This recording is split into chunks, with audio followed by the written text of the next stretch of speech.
కానీ ఎంత ఆపర్చునిటీ, ఎంత పొటెన్షియల్ ఉన్నటువంటి వరంగల్ ప్రాంతానికి ఒక ఎయిర్పోర్ట్ కనెక్టివిటీ కానీ మనం ఇవ్వగలిగితే బ్రహ్మాండంగా ఇంకా భవిష్యత్తులో డెవలప్ అయ్యి ప్రధానమైనటువంటి నగరాలు, దేశంలో ఉండేటటువంటి ప్రధాన నగరాలతో పోటీ పడే అవకాశం వరంగల్ ప్రాంతానికి వస్తుంది. అది ఎన్డీఏ ప్రభుత్వం తాలూకు ఆలోచన. మరొక విషయం షేర్ చేసుకోవాలనంటే, ఇప్పుడున్నటువంటి శంషాబాద్ ఎయిర్పోర్ట్ కూడా 98లో ఆ రోజు ముఖ్యమంత్రిగా నారా చంద్రబాబు నాయుడు గారు ఉమ్మడి రాష్ట్రానికి ఉన్నప్పుడు ఆయన ఆలోచనతో అక్కడ అంగీకరించి ఆ రోజు ఒక విత్తనం అనేది శంషాబాద్లో ఒక ఎయిర్పోర్ట్ ఉండాలనే విత్తనం చంద్రబాబు నాయుడు గారు ఆ రోజు వేశారు. ఆ రోజుల్లో శంషాబాద్ అని అంటే ఎవరికి ఎక్కడుందో కూడా సరిగ్గా తెలియదు. అసలు నగరం అంతా హైదరాబాద్ ఎక్కడున్నప్పుడు శంషాబాద్లో ఎయిర్పోర్ట్ పెడితే ఎవరు వెళ్తారు, ఏం జరుగుతుందని అనుకునేవాళ్ళు. దానికి కూడా 5,000 ఎకరాలు కావాలా ఎయిర్పోర్ట్ అని అనేవాళ్ళు. ఈరోజు ఎయిర్పోర్ట్ తాలూకా చుట్టుపక్కల మీరు ప్రాంతం చూస్తే ప్రపంచంలో ఉండేటటువంటి పెద్ద పెద్ద కంపెనీలు ఏరోస్పేస్ ఇంజనీరింగ్కి, ఏరోస్పేస్ మ్యానుఫ్యాక్చరింగ్కి, ఐటీ సర్వీసెస్కి, హాస్పిటాలిటీ సర్వీసెస్కి ఎయిర్పోర్ట్ చుట్టూ కూడా వచ్చాయి. శంషాబాద్లో ఏ రకంగా రియల్ ఎస్టేట్ పెరిగిందో చూశారు. శంషాబాద్ నగరమే ఏ రకంగా డెవలప్ అయిందో మీరు చూశారు. మరి అలాంటిది ఆ రోజు ఆ విజన్తో కానీ అక్కడ మన ఎయిర్పోర్ట్ పెట్టకపోతే ఎంత పెద్ద ఆపర్చునిటీ మనం లూజ్ అయిపోయి ఉండేవాళ్ళం ఒకసారి గమనించండి. కాబట్టి ఎయిర్పోర్ట్లు అనేటటువంటివి కేవలం ఈ రోజు ఉండేటటువంటి కనెక్టివిటీ గురించే కాదు, మనకి భవిష్యత్తులో కూడా దాని తాలూకా ప్రభావం ఏ రకంగా ఉంటుందనేది ఒక ఆలోచనతో మనం ముందుకు నడవాలి. శంషాబాద్, అలాగే మనకి బేగంపేట ఎయిర్పోర్ట్ ఉంది, ఇంకోటి వరంగల్ ఎయిర్పోర్ట్ ఈరోజు వస్తుంది. మిగిలిన ప్రాంతాలు కూడా ఏవైతే కొన్ని రిక్వెస్ట్ వస్తున్నాయో వాటిని కూడా ఫీజిబిలిటీ మేము స్టడీ చేస్తున్నాం. కొన్ని ప్రాంతాల్లో రిస్ట్రిక్టెడ్ ఎయిర్ స్పేస్ ఉంది. ఇండియన్ ఎయిర్ ఫోర్స్ తాలూకుదో, మినిస్ట్రీ ఆఫ్ డిఫెన్స్ తాలూకో వాళ్ళ తాలూకా యాక్టివిటీ ఆ ప్రాంతాల్లో ఉండడం వల్ల ఎయిర్ స్పేస్ అంతా కూడా రిస్ట్రిక్ట్ అవ్వడం వల్ల వాళ్ళ తాలూకా పర్మిషన్స్ తీసుకోవాలి, వాళ్ళ తాలూకా అప్రూవల్స్ తీసుకోవాలి. అప్పుడు కానీ అక్కడ ఎయిర్పోర్ట్ పెట్టేటటువంటి అవకాశం ఉండదు. కాబట్టి మా తరఫున కూడా ఒక ప్రయత్నం చేస్తున్నాం. తెలంగాణ అన్ని రకాలుగా కూడా డెవలప్ చేయాలన్నది ఎన్డీఏ ప్రభుత్వం తాలూకా ఆలోచన. కేంద్రం నుంచి దీనికి ప్రత్యేకంగా ఒక వారధిలాగా కిషన్ పనిచేస్తున్నారు. క్యాబినెట్లో నేను ప్రత్యక్షంగా ఎన్నో సందర్భాల్లో చూశాను. అలాగే ఎక్కడెక్కడ వేరే కార్యక్రమాల్లో కూడా చూస్తుంటాను.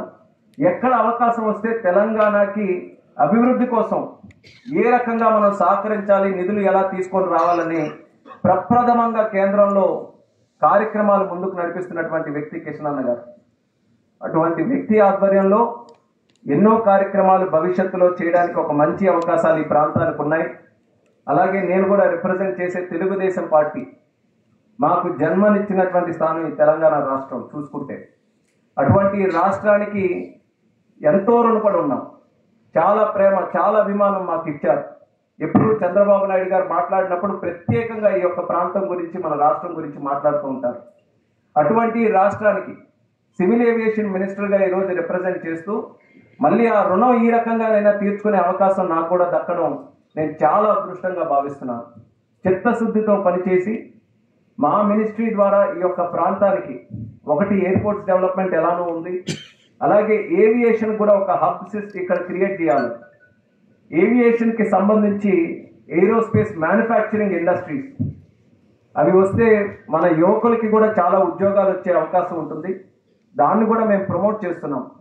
ప్రధానమంత్రి గారు కూడా ఆయన తాలూకు ఆలోచన, ఎక్కడెక్కడో విదేశాలలో ప్లేన్లన్నీ కూడా మ్యానుఫ్యాక్చర్ అవుతున్నాయి, మన దేశంలో మనం ఎందుకు ప్లేన్ మ్యానుఫ్యాక్చర్ చేసుకోకూడదని ప్రధానమంత్రి గారు కూడా ఎప్పుడు మమ్మల్ని ఎంకరేజ్ చేస్తుంటారు. మ్యానుఫ్యాక్చరింగ్ని మనం ఈ ఇండియాలోకి తీసుకొని రావాలని, ఇండియాలోకి తీసుకొని వచ్చినటువంటి మ్యానుఫ్యాక్చరింగ్ని హైదరాబాద్ పరిసర ప్రాంతాల్లో తీసుకొని రావాలని మేము కూడా ఒక ప్రయత్నం చేస్తున్నాం. అన్ని రకాలుగా అనుకూలంగా ఉన్నటువంటి ప్రాంతం ఇది.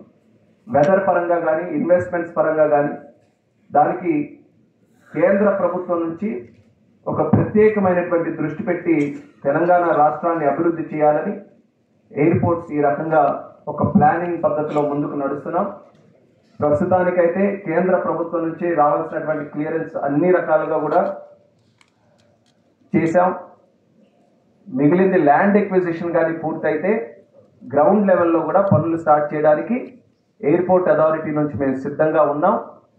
రాష్ట్ర ప్రభుత్వాన్ని మేము కోరేది వీలైనంత త్వరగా ల్యాండ్ ఎక్విజిషన్ చేయగలిగితే ఏదైతే ఈరోజు ప్రజల్లో కూడా ఉత్సాహం చూస్తున్నాను, ముఖ్యంగా వరంగల్ ప్రాంత ప్రజల్లో నాకు తెలిసి వాళ్ళు కూడా ఇంకా అవ్వదులే అన్నటువంటి ఒక అనుమానంకి వచ్చేసినట్టున్నారు. ఇంకా ఎన్నో సందర్భాల్లో డిస్కషన్ జరగడం అక్కడే ఆగిపోవడం వల్ల.